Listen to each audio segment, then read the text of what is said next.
morning, everyone. Our topic is all about global demography. But before we start our discussion, let us introduce ourselves. I am Jessamine Tanodra. I am Rosalyn Tapik. I am Angel Janine Sande. Global Demography, the Contemporary World. What is global demography? First, let's tackle what is global. So when we talk about global, it is similar or related to worldwide, international, intercontinental, and universal. Demography, it is a scientific study of human populations, including their size, structure, and distribution. Global demography, it is the study of human population, their size, composition, and distribution across space. So, ang global demography DI is nag-study siya of the worldwide population rather than the population of a specific country, region, or city. Global demography is useful kaayo. Why? Because it provides the big picture of the entire human population. Births, deaths, and migration are the big three of demography, jointly producing population stability or change. Family dynamics and economic factors. Rural community. Rural community value large families for agricultural, labor, and kinship networks. So, ang rural communities are small populations located in countryside areas, far from major cities and urban centers. Kani nga mga lugar kay open sa land, farmland, forest, smaller town. Rural communities characterized by lower population density. Urbanized families refer to smaller families due to dual income households and long-term savings goals. Urbanized families are families that live in cities or highly developed areas with dense populations. However, urbanized family DI may experience unique challenges such as a higher living cost, smaller living spaces, and potentially higher stress level due to the busy of crowded environment. Urbanized, educated, and professional families with two incomes. However, desire just one or two progenies. Urban population have grown but not necessarily because families are having more children. International migration. International migration also plays a part. Today, 191 million people live in countries other than their own, and the United Nations projects that over 2.2 million will move from the developing world to the first world countries. So, international migration, it is the movement of people across country borders to live, work, study, or seek refuge in a new country. Mga tao nga migrate internationally for a various nga mga reason. Maybe it is because economic opportunities, family, reunification, education, or escaping conflict, persecution, or natural disaster in their home countries. Historical population growth and development.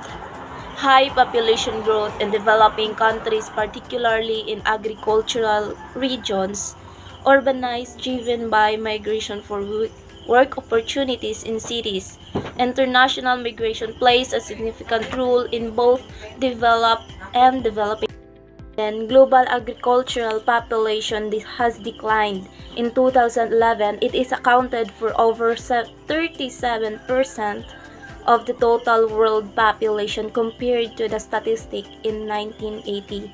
in which rural and urban population percentages were more or less the same. So, urban population have grown but not necessarily because families are having more children. It is rather the combination of the natural outcome of the significant migration to the cities by people seeking work in the more modern sector of society.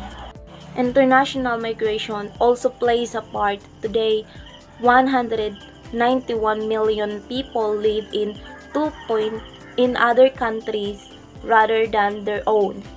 And the United Nations projects that over 2.2 million will move from the developing world to the first world countries.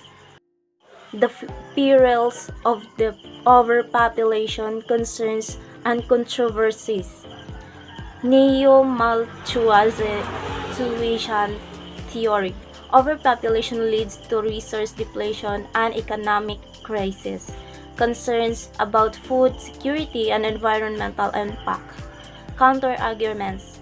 Population growth can stimulate economic innovation and development. Concerns about social justice and equitable resource distribution. So what are perils? Refers to the challenges, risk, and negative consequences associated with the various aspects of modern life such as globalization, cultural homogenization, economic inequality, environmental degradation, and the second one is consumerism, overconsumption, waste, loss of traditional values. Malthus argued that population was growing faster than the amount of resources we could reproduce. He suggested that at some point, population would outgrow resources and that would be catastrophic. There would be the conflict in war and the famine and disease in which would then level the population growth and it would the return to balance. An essay on the principle of population that population growth will inevitably exhaust world food supply by the middle of the 19th century. Malthus' prediction was off base, but it was revived in the late 1960s when American biologist Paul R. Ehrlich and his wife Anne wrote The Population Bomb, which argued that overpopulation in the 1970s and 1980s will bring about global environmental disaster that would in our lead to food shortage and mass starvation. Reproductive health and population control arguments for population control, access to reproductive technologies, like for example condoms, birth control, abortion, and contraceptive. These are the important tools for development in controlling fertility, while on the empowering women to control their fertility. This is the arguments against population control. Focus on social justice and equitable resources distribution. Concerns about coercive policies and the violations of women's rights. And according to Harden, there are two approaches, coercive and passive. Coercive methods are the like China's one-child policy. A law is passed that penalizes women or families for having more than a set of number of children. Passive methods make birth control readily available but give people the freedom to choose to use them or not. So the pros and cons for population growth is increased human capital, more scope for innovation, invention, and creative genius. Economies of scale from higher population enables specialization, higher population densities more efficient. Sa cons naman is increased pressure on natural environment. So, if you ever live in a Tondo, Manila, you would be noticed or witness that their place is so overpopulated, and your drainage like something na daghan jud siya nga kanang dili normal sa ato nga nag-uyo sa probinsya. And the water shortages, tungod sa kadaghan sa tawo, ang tubig pod nagkagamay. And one of the effects pud ani og hinungdan sa kanang water shortages kay maupod ang climate change, like sa El Nino. Di ba sa El Nino kay kanang grabing pagkaugaha, and then diha na ta nagsugod og pag kanang conserve sa atong water, kay even pag inom nanan sa tubig, pag inom na tubig kuwangan pa manggani, samot na ba kahag panglaba, panghugas ug pang bisbis.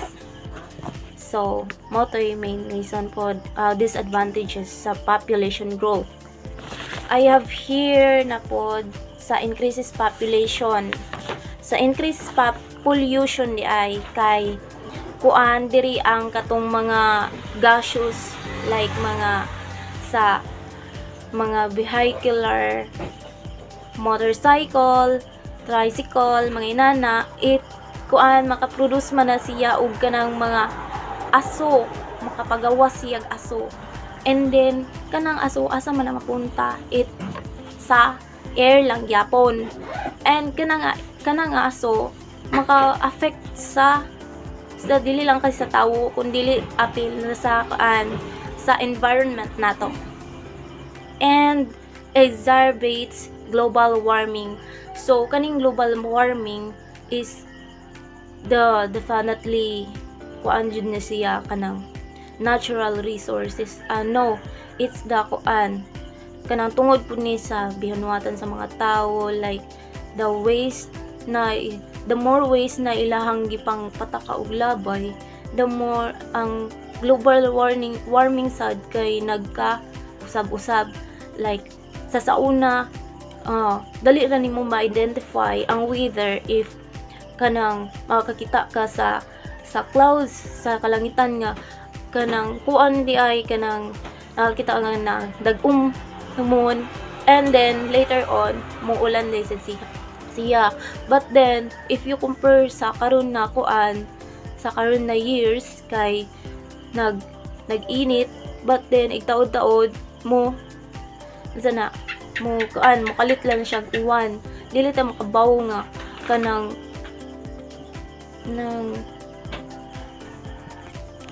and then some more waste creation sad kay sa kaning mga dump site, kung asa malabayan ang dito pod mo occur ang pagbaha and overuse of non-renewable resources. Reducing births in the fertility reduction program consume less than 1% of national budgets. And the cons is population regulation violate religious belief, population growth power, but population growth threat to Earth's life system, support life system. And the pros can be provide adequate care for 3 billion people without a massive environmental damage. So economics encourages population growth, consider people as valuable resources. No argument of optimum sustainable population.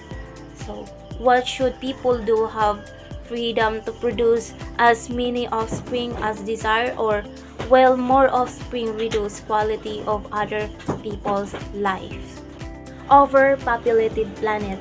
The rate of global population increase was its highest between 1955 and 1975, when nations were finally able to return to normally after the devastation wrought by the World War II. By limiting the population, vital resources could be used for economic progress and not be diverted and wasted to feeding more mouths. In the mid-20th century, the Philippines, China, India sought to lower birth rates on the belief that unless controlled, the free expansion family member would lead to the crisis and resources in which turn many result in widespread poverty, mass hunger, and political instability. In May 2009, a group of American billionaires warned of how a nightmarish explosion of people was potentially disastrous environment, social, and industrial threat to the world.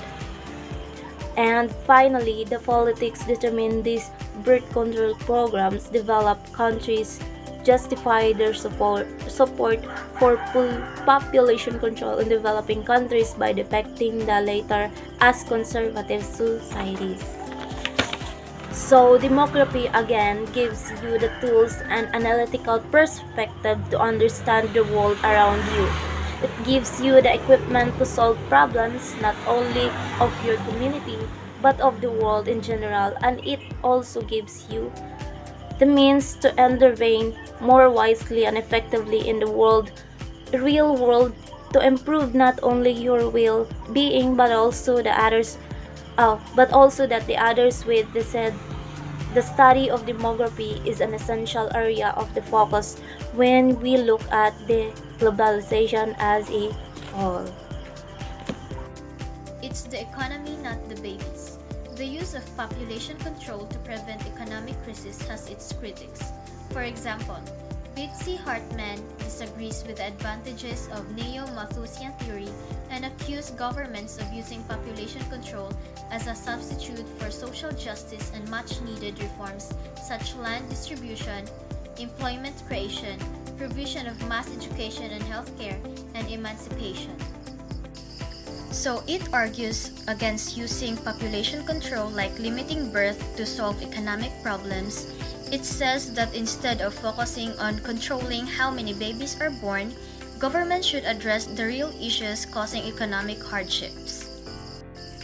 Betsy Hartman believes that blaming overpopulation for economic problems is the way to avoid dealing important things like fairly distribution of land, creating jobs, providing good education and health care, and giving people more freedom and opportunities.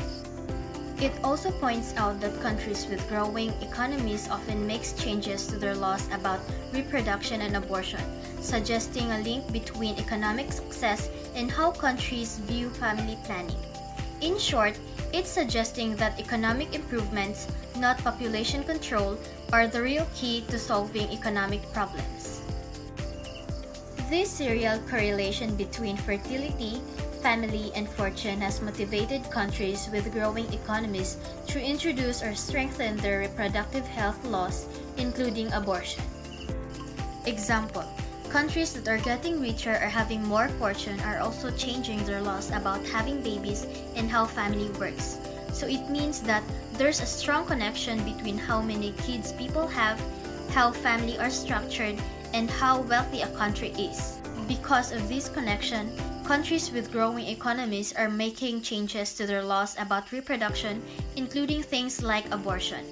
It's there like realizing that as their economy grows, people's ideas about family and having children are changing too. Women and reproductive rights. The character in the middle of this often the subject of these population measures. The topic of women and reproductive rights encompasses a wide range of issues related to a woman's ability to make decisions about her reproductive health. So the first part is saying that when people talk about controlling how many babies are born, women are often at the center of the discussion. This makes sense because women are the ones who get pregnant and give birth. But the second part is saying this is way too simple. It's not just about controlling women's bodies. Reproductive rights is a bigger idea that's about women having the freedom to make choices about their own bodies and their reproductive health. This includes things like deciding if when to have children, choosing what kind of birth control to use, having access to safe and legal abortion if they need it, getting information about their reproductive health so they can make informed decisions. These rights include access to safe legal abortion, contraception, maternal health care, and education about sexual health. The discussion about reproductive rights intersects with broader themes of gender equality, bodily autonomy, and human rights. Most countries implement reproductive health laws because they worry about the health of the mother. In 1960, Bolivia's average total fertility. Opponents regard reproductive right as nothing but a false front for abortion. They contend that this method of preventing conception endangers the life of the mother and must be banned. Rate was 6.7 children. So, many countries have laws about reproduction, mostly because they're concerned about women's health during pregnancy and childbirth. For example, Bolivia in 1960 had a very high average number of children per woman. The high fertility rate likely led to concerns about maternal health risk. However, some people strongly disagree with the idea of reproductive rights. They see things like access to abortion as dangerous for women and believe it should be illegal. They argue that allowing abortion is harmful and puts women's lives at risk. They believe that the focus should be on the other method of family planning. The feminist perspective challenging assumption. Feminist critic. Population control policies can be coercive and do not empower women. Poverty and environmental degradation are caused by inequality, not overpopulation. Emphasis on women's rights. Focus on social justice, equitable resource distribution, and women's access to education and healthcare. So, this is about how feminists see things differently when it comes to population control and related issues. In Critique of Population Control, feminists argue that population control policies often limit women's choices instead of empowering them. They believe that issues like poverty and environmental problems come from inequality, not from having too many people. And in Focus on Women's Rights, feminists emphasize the importance of social justice, fair distribution of resources, and ensuring women have access to education and healthcare. They believe these factors are the key to improving women's lives and addressing societal issues. Population growth and food security, a looming challenge. Projected population growth. Global population expected to reach 9.5 billion by year 2050 and 11.2 billion by year 2100. Most growth will occur in developing countries. Food security challenges. Food production must increase significantly to meet the needs of a growing population. So the world's population is rapidly growing, expected to reach almost 10 billion by 2050. This surge, primarily in developing countries already struggling with food insecurity, presents a major challenge. Producing enough food to meet this demand will be extremely difficult, especially in areas already facing food shortages. Addressing the challenge, a call for action. FAO recommendations. First is increase agricultural investments. So more money for farming. We need to invest more money in agriculture to make farm more productive and efficient. Second is poverty reduction programs. So help people out of poverty. When people are poor, they can't afford to buy food. So we need programs to help people escape poverty so they can feed themselves. Next one is research and development in agriculture. So farming ideas. We need scientists and researchers to come up with new ways to grow food that are better for environment and more productive. Lastly is open market for food trade. So free trade in food. It shouldn't be hard to buy and sell food between countries. We need to make it easier to move around the world so everyone has access to what they need. Conclusion: a global perspective on people, demography and globalization. Population changes has significant impacts on various aspects of society. Understanding population dynamics is crucial for addressing global challenges. Moving forward, we must consider the needs and rights of all people in addressing global population issues. So population changes are a major factor in shaping the world, influencing everything from resource use to city planning. Understanding these trends is vital for tackling global challenges like poverty, climate change, and food shortages. It's essential to consider everyone's needs and rights, ensuring fairness and good life for all.